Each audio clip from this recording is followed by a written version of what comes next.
Jewelry has been on my mind for a while now. One more step in the never-ending journey to see how I can translate a thought or an idea across mediums and genres. It was a very conscious decision not to work with a goldsmith or a silversmith for this first edition of jewelry. I decided to use stained glass as a technique to encase my artwork, basically try uncharted territory. But to be true to my design philosophy as seen on trunks, kettles, dupattas, I needed a little something else. I needed a burst of color. That I decided to get from the stained or colored glass itself. I decided to use stained glass as focals, mini focals and fillers. As a proof of concept, I asked my friend Saras, a stained glass artist, if she would make a few pendants for me. She in turn asked if she could work with me. So Aarohi approached me to do a few pieces of jewelry in stained glass, and I've always admired her work.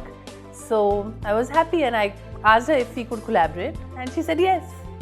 Although I was very sure of what the end piece would look like, I needed Saras to see my vision. She's used to working very large pieces, and I needed her to do precision work.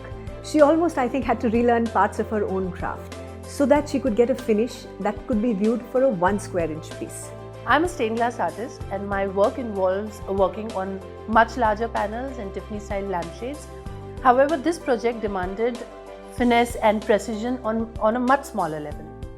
Working with stained glass involves precision cutting, fine grinding and smooth soldering. Once the piece of encased art and stained glass came to me, I got to work. I sketched and doodled to see that the end piece would take into account balance, symmetry, proportion, line, color and texture. This was all new to me as well. Learning to work with new instruments like cutters, pliers and wire as opposed to paper, pencil and colors was a revelation to me.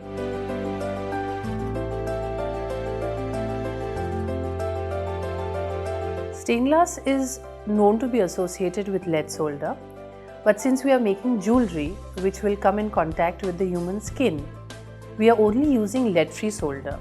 In fact, the other two metals that we are using are copper and brass.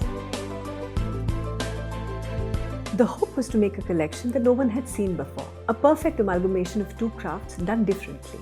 In fact, when Saras first came home with her two assistants and saw the first set of pieces, her reaction was the best vindication I could find for this proof of concept. She says, "I wasn't expecting this. I can't believe my work can look like this."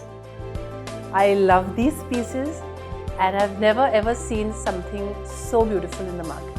So it has been fun, it has been challenging, and working with Aarohi, who is such a detail-oriented artist, has been a little overwhelming at times. I love this, and I think people should come and see.